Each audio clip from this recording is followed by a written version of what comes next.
We're going to look at exponents.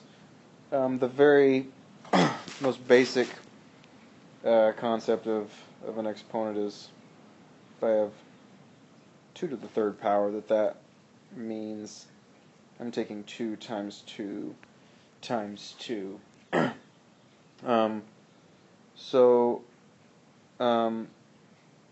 Yeah, I would multiply 2 times 2 to get 4, and then 4 times 2 to get 8. So 2 to the third would be 8. But we're going to start, what I want you to do is to see, when you see 2 to the third, to think 3 2's times themselves. And that's going to make things a lot easier as we move on.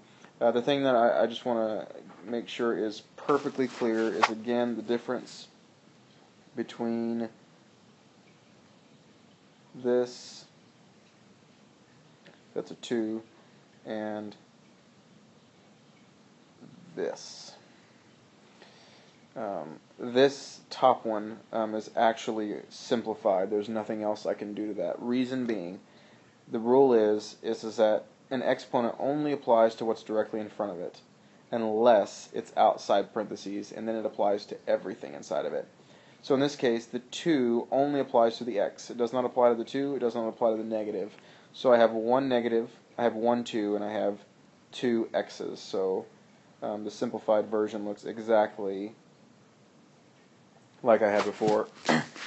And then this bottom one is much different, and it's important that we see that. This exponent is outside the parentheses, which means it applies to everything inside of it, which means now there's 2 x's, there's 2 2's, and there's 2 negatives. So if there's 2 negatives, an even number of negatives gives me a positive answer. So it's going to be a positive answer, so I won't put a negative sign. I have 2 2's, so 2 times 2 is 4. And then I have 2 x's, which would be x squared. So although these two look very much the same, their answers are quite different. So it's really, really, really important that we get that. So the 2 main rules we're going to look at in section 7.1 is what we call product of powers and what we call power to a power.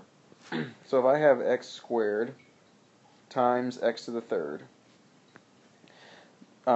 if we break this down, remember x squared means x times x, and then this is times x to the third, which x to the third is x times x times x. So I have 5 x's, so the answer is x to the 5th. So in actuality what I did was I added these 2 exponents, the 2 and the 3, and that rule remains true for everything else you're going to do. So this is what we call product of powers. Keep in mind that there is a base and an exponent times the same base to an exponent. If that's the case, I keep the base, that same base, as x, and then I add the exponents.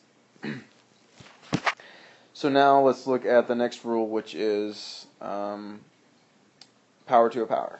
So in this case, if we have an x squared, and then this is being taken to the third power.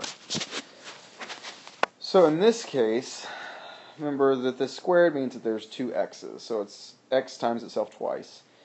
And then this 3 means this whole thing times itself 3 times. So really what I have is I have x squared times x squared times x squared. That's what this third power does for me. And so if I think about what that would do, if I expand that out, this is going to be x times x, and then times, the middle one would be x times x again, times x times x. So these 2 are from here, these 2 are from here, these 2 are from here, for a grand total of x to the 6th, which is my, let me get that right there, let me erase that, x to the 6th, I'll write that neater. So the rule here is that I take my exponents and I multiply them. Huge thing to understand in this case is that I do not have 2 bases. I have a power taken to a power. When that happens, that's when I multiply.